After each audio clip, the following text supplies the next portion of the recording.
একটা বড় অঙ্কের টাকা এই ম্যাচের পিছনে, যেটা কালো টাকা সাদা হয়েছে বলে আমরা বলছি। যারা 10 লক্ষ টাকা প্রায় একটা ছবি তোলার জন্য দিতে পারেন, তারা আর যাই হোক, তাদের কাছে টাকার অঙ্ক যে কম নেই এটা তো প্রমাণিত।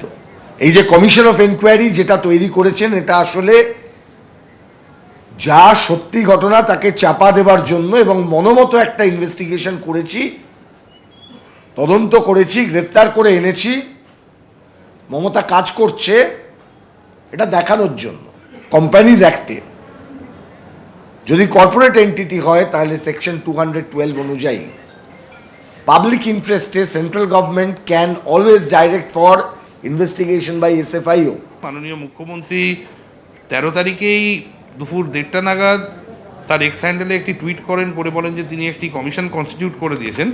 এই কমিশনটি হচ্ছে একটি ঢাল, যারা প্রভাবশালী সেই প্রভাবশালীদেরকে আড়াল করার জন্য, এবং এই মানি ট্রেল যেটা আছে এর মধ্যে, এই যে হিউজ কনস্পিরেসি যেটা হয়েছে, সেই জিনিসটাকে গোপন করার জন্য বা সেই জিনিসটাকে শিল্ড করার জন্য এই পার্টিকুলার কমিশনটি করা হয়েছে।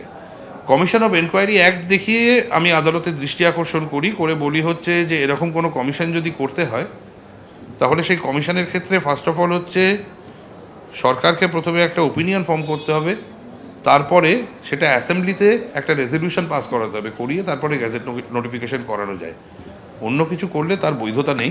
কথায় কথায় সিবিআই, কথায় কথায় ইডি, এগুলো করার কি জাস্টিফিকেশন আছে? পুলিশ তো পুরোদস্তুর তদন্ত করছে, রাজ্য সরকারের তরফে যা যা ব্যবস্থা নেওয়ার সব ব্যবস্থা হয়েছে। তো কুম্ভ মেলায় যখন মৃত্যুর মিছিল হয়েছে, পদপিষ্ট, আগুন, তখন এই বিজেপির জনস্বার্থ মামলা, সিবিআই, এগুলো সব কোথায় থাকে? যখন গুজরাটে একের পর এক ব্রিজ ভেঙে পড়ে, যখন মণিপুর বছরের পর বছর জ্বলতে থাকে, তখন এগুলো কোথায় থাকে? লিওনেল মেসির মূর্তি তৈরি হয়েছে লেকটাউনে, কিন্তু সেই মূর্তি কার জমিতে তৈরি হয়েছে তা নিয়ে যেরকম প্রশ্ন উঠেছে, তার পাশাপাশি যুব ভারতীতে বিশৃঙ্খলা এবং এরই মধ্যে আবার আর্থিক লেনদেন নিয়েও একাধিক প্রশ্ন উঠেছে। তা নিয়ে মাননীয় বিচারপতি তিনি কি বলেছেন সেটা আপনাদের সামনে তুলে ধরবো। কার জমিতে মেসির মূর্তি তৈরি হয়েছে? সরকারি জমি নাকি ব্যক্তিগতভাবে সরকারি জায়গায় কিছু করা যায়? মেসি কাণ্ডে জানতে চাইলেন বিচারপতি পার্থ সারথী সেন।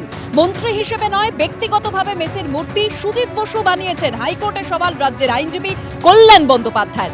আদালতে আজ কি হলো আরো বিস্তারিত আমরা জানবো আমাদের প্রতিনিধি সৌভিক মজুমদারের কাছ থেকে। সৌভিক, দেখো, যেমনটা তুমি বলছিলে যে প্রাথমিকভাবে এই মামলাতে একাধিক অভিযোগ জানানো হয়েছিল। সেই অভিযোগের মধ্যে একটি ছিল যে এখানে যে মেসির মূর্তি বানানো হয়েছে, সেই মূর্তি নিয়ে সরকারের তরফ থেকে আইনজীবী কল্যাণ বন্দ্যোপাধ্যায় তিনি বলেন যে এই যে মেসির 70 ফুটের মূর্তি বানানো হয়েছে, সেই মূর্তি সুজিত বসু তিনি কিন্তু এ রাজ্যের একজন মন্ত্রী হিসাবে তিনি বানাননি। তিনি সেই মূর্তি ব্যক্তিগত দক্ষতায় এবং ব্যক্তিগত অ্যাসপেক্টে তিনি এই মূর্তি বানিয়েছেন, এবং সেই কারণে তারা এই মুহূর্তে কোনো ধরনের মন্তব্য করছেন না।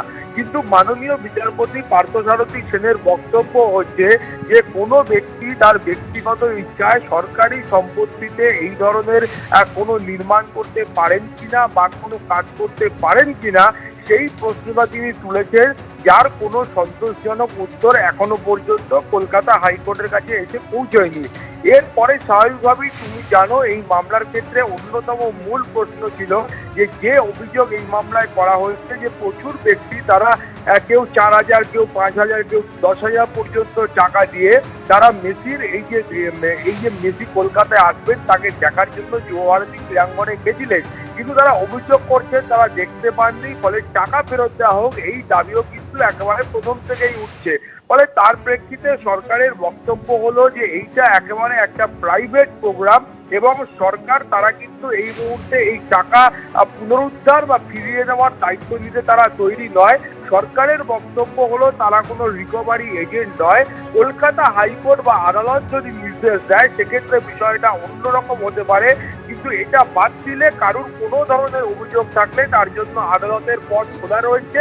কিন্তু সরকার এখানে রিকভারি এজেন্টের ভূমিকা পালন করবে না, সেটা সরকারি আইনজীবী বা সরকারের পক্ষের আইনজীবী কল্যাণ বন্দ্যোপাধ্যায় তিনি কিন্তু একেবারে স্পষ্ট করে দিয়েছেন। ফলে তুমি বুঝতে পারছো যে এই যে অভিযোগ বারবার উঠছিল, তার মধ্যে আরো একটা অভিযোগ ছিল যে রাজ্যের ক্রীড়ামন্ত্রী অরূপ বিশ্বাস, তাকে একেবারে সবসময় মেসির সঙ্গে কার্যত ছায়াসঙ্গীর মতো দেখা গিয়েছিল বলে অভিযোগ করা হচ্ছিল। সেক্ষেত্রে কিন্তু সরকারের বক্তব্য হচ্ছে যে এখানে শুধুমাত্র অরূপ বিশ্বাসকে বাদ দিয়ে আর কাউকে এই মামলাকারীরা চিহ্নিত করতে পারেননি। কিন্তু এই মেসির সঙ্গে কিন্তু মহারাষ্ট্রেরও একাধিক উচ্চস্থানীয় প্রশাসনিক কর্তা, তাদেরও ছবি রয়েছে এবং তার পাশাপাশি দেশের স্বরাষ্ট্রমন্ত্রী অমিত শাহ, তার ছেলেরও ছবি রয়েছে বলে অভিযোগ করা হচ্ছে। ফলে শুনানি শেষ হয়েছে এবং রায়দান স্থগিত রাখা হয়েছে। দেবস্মিতা। এবিপি আনন্দ, এগিয়ে থাকে, এগিয়ে রাখে।